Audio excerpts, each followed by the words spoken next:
Hey everyone, I am Joe Beesmeyer with Bounce House 101, and what I want to talk about today is how do you pick out the first bounce houses when you're ready to start making some money renting out bounce houses. And the thing is, you just want to stick to gender neutral type of bounce houses. Things that'll work for boy birthday, girl birthday, church events, school events, any type of event. So you want to stay away from all the themed units when you're first starting out. There's no point in getting a Lego bounce house or Minions or Spider-Man or all that type of stuff until you have 30, 40, 50 plus bounce houses. We have over 80 inflatables right now, and I still try to stay away from a lot of themed stuff. We just recently started getting some Halloween things and some Christmas units and things like that. But for a long time, we just stuck with primary colors, things that work for any type of event. The thing is, most people who call us aren't asking for, hey, I need a Lego obstacle course. They're just calling because they have hundreds of kids coming to an event and they need an obstacle course for that many people to go through and entertain them. So our most popular obstacle course is just a 30-foot backyard obstacle course. It's purple on the bottom, has yellow and purple. There's nothing fancy about it. It doesn't say happy birthday, no banners, nothing Merry Christmas, nothing like that. It works for any type of event. And it's the same thing for our combo units. We just stick to primary colors, red, yellow, blue, anything that'll work for any type of event, because then those units are gonna get rented the most. They're not just gonna sit in our warehouse because it's not Halloween time. Or if it's a Christmas theme unit, it's only gonna go out in December or maybe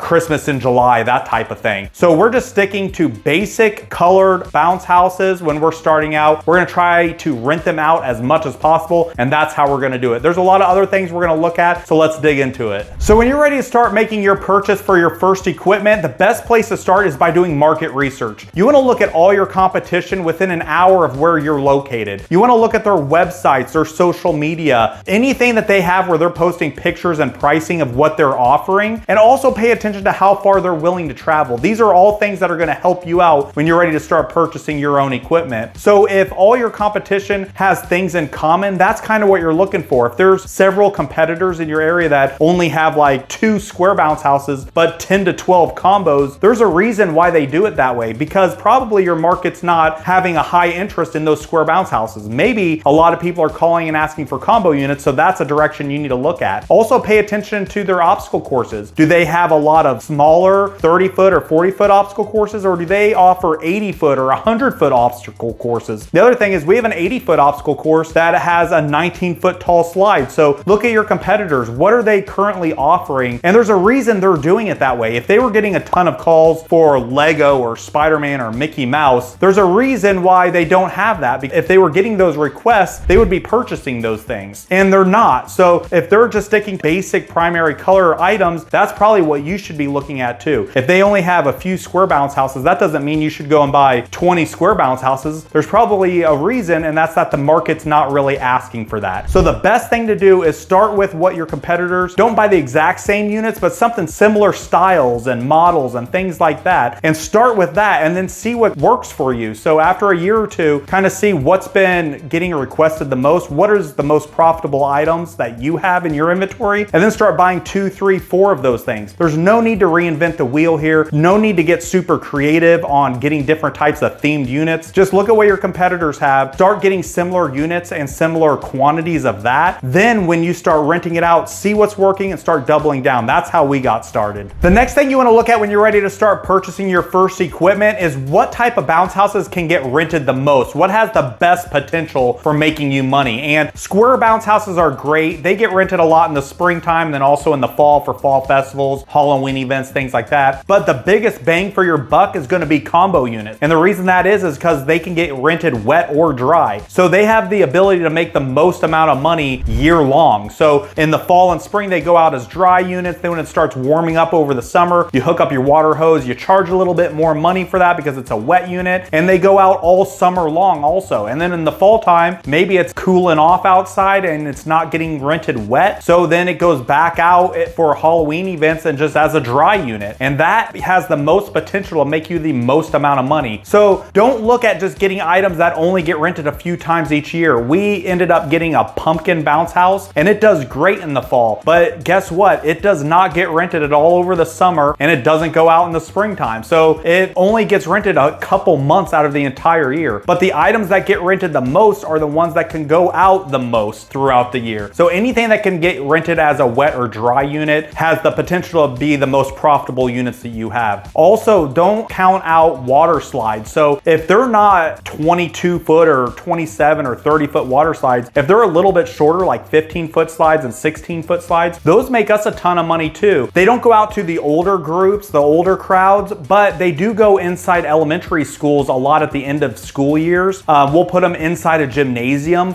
as a dry slide. And then in the summertime, we can rent them out all the time for wet units, wet water slides. And then back in the fall, we can use them all the time for fall festivals and things. They just go out as a dry slide. So don't count out water slides. Those get rented all year long too. They don't have to have water on them. They sell Slide Slick and other types of lubricants that you could spray on the slide liner and still make it slippery. So there's tons of potential, but you want to look for equipment that's going to make you the most money. When you start out with equipment like that gives you the most potential to make the most amount of money, and then start buying some specialty units later on down the road. Something else to look at when you're ready to make your purchase for your first equipment is what is going to have the best ROI. What's going to be the best return on your investment? So if you're getting an obstacle course that it only costs maybe $3,000 or $4,000 to get, the way we kind of start our pricing is one, looking at the research, all your competitors, kind of see what your market's willing to pay, what are people in your area charging for something similar to that. But you also want to consider if you get a themed unit that's that same size but it costs twice as much, there's no way you're going to be able to rent it out for twice the price. So for an example, if I can buy